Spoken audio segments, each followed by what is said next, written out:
You know what it is when you see it. They're iconic and synonymous with our oceans. But how much do we actually know about them?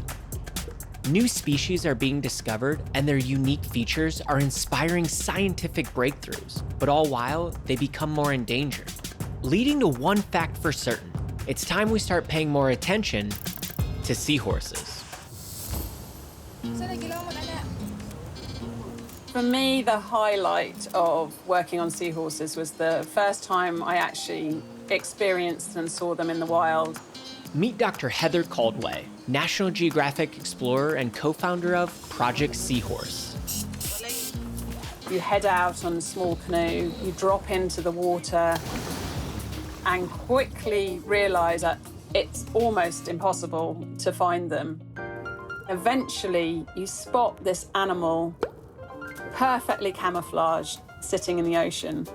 And so the practicalities of studying seahorses in the wild is really quite challenging. But a challenge that's worth it for a closer look at a very unusual animal. I think the first thing to say about seahorses is that they are a fish. And actually that can be quite surprising for many people because they look so unfish-like. Along with their horse-shaped head, they have eyes like a chameleon that can move independently and a prehensile tail, meaning that, similar to a hand, it can grip objects. And another surprise? He's still a killer by instinct. Seahorses are predators of the ocean. Perhaps not what we think about when we think of ocean predators and are thinking of big toothy sharks and things like that. They have this very specialized mouth, which is like a tube with a little flap at the end. And that's a fantastic suction device.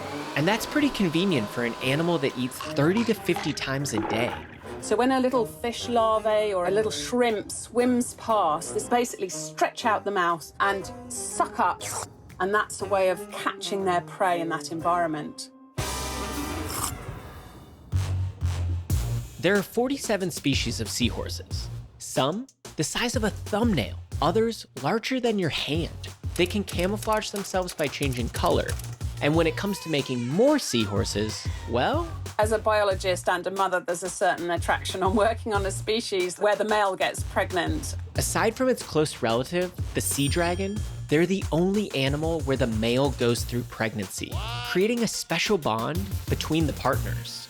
You have the male and the female. They come together. They do a beautiful courtship dance, often changing color, and they mate for life. Well, how does that work? The male seahorse has this pouch, a bit like a kangaroo. The female will squirt eggs into that pouch. He then fertilizes them, and then the pouch seals up, and the young develop inside that pouch. Depending on the species, the pouch can hold up to 1,500 baby seahorses, also known as fry. And when fully gestated, the male goes into labor.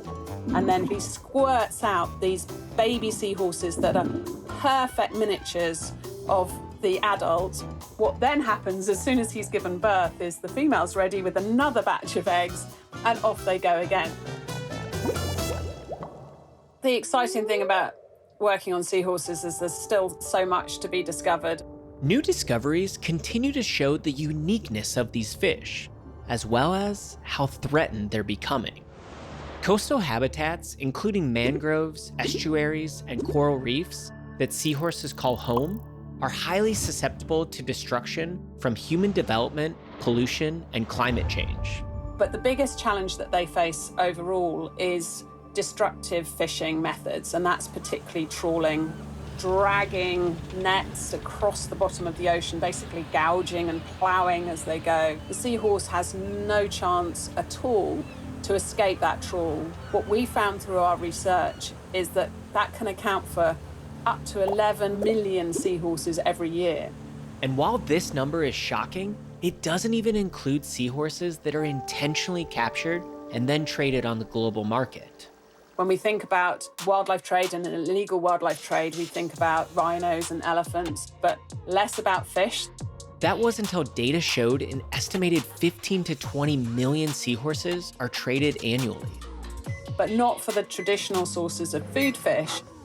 but actually being used for other purposes, particularly traditional medicines, also live for the aquarium trade, and then dried as curiosities. But what could be done?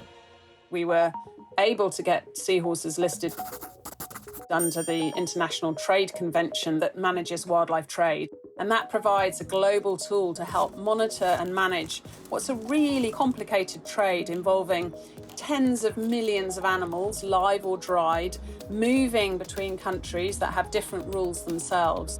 And so keeping track of all of that and that volume is really tricky, which is why we have to act at a global level and have real engagement from governments, as well as working at the community level. And for one community project in the Philippines, focusing on seahorses led to a surprising partnership. If you'd asked me, could carpets ever be part of the solution to save seahorses, I would have looked at you slightly strangely. We would have too, because carpet?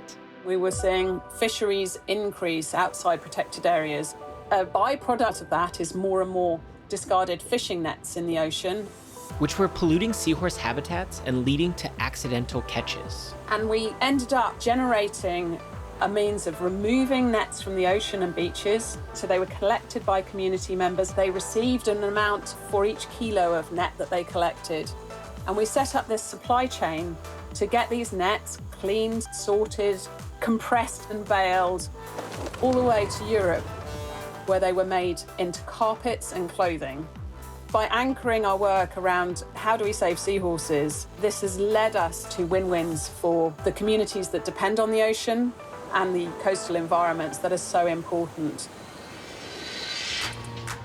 So while these fish may be challenging to study, they remind us that our ocean's well-being depends on their well-being.